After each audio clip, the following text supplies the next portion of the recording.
Much do you know about the history behind Genesee County? A new book is diving into when it was formed and the historical journey of those settlers. Here to share more, we have author of Our Hidden Settlement, Mona Boggy. Thank you so much for being here. Well, thank you for inviting me. All right, we are talking from Atherton to Burton. That's a lot to cover. Tell me a little bit about the stories in here. The story goes from settling in America, the Constitution, everything I could find on a history of a holiday, and then I also found history of our Constitution and how we settled America, like starting the railroad to the everything. So it all started when I went to my 35th school reunion in 2011, and I found out that somebody wrote it in the paper, we're the 37th largest city in the state, we're the third oldest school in the state of Michigan. I goes, what? Atherton. Yeah, Atherton School, because in Burton, where I'm from, is the 37th largest city in the state of Michigan, and no one knows that either. But the reason it's called the Hidden Settlement is because we didn't have our own post office for 117 years. You told me that, and I was shocked.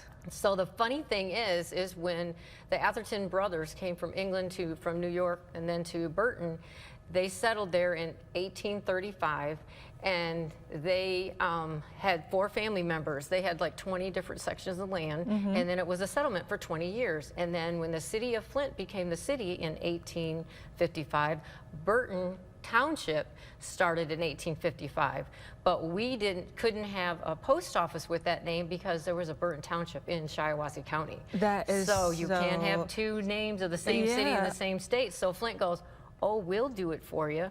So everything, because our western border is where the Flint Farmers Market is, East Boulevard, all the way down to Fenton Road to Maple Road, and no one knew it because everything kept getting annexed out. And so I found the map after I found out we were that You old. did a lot of research for this. It took 12 years to write this. 12 years to write. Why are these stories so important to tell?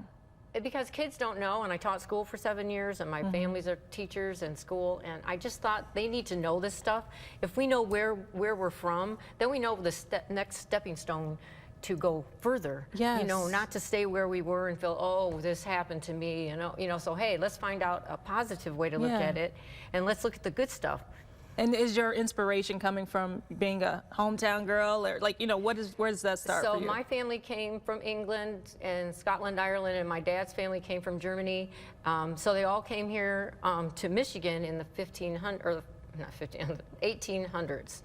But my English family, this is where I went to England and to the British Library in England and was searching my family in the Gloucester Cathedral where Harry Potter ran down that. Oh. And my family Stone was in there, and sure enough, the Atherton family, Stone was in there too. And I go, so it kept crossing my family and theirs. So my family's been in the Revolutionary War but they moved to Michigan in 1840 in Swartz Creek, and then my English family that came and the German family, so the 2 brothers married the 2 sisters. Oh my goodness. So my dad had double cousins. Well, we are running out of time here, but wow, there's so much so much fun in there to talk about, and just let people know quickly where they can get the book. Okay, you can go on my publishing company, which is Westbow. You can go on Barnes & Noble, Amazon, Google. It's an ebook if you want, hardcovers. I mean, and it's even in the libraries. I just went to the city of Flint, and it's in their library.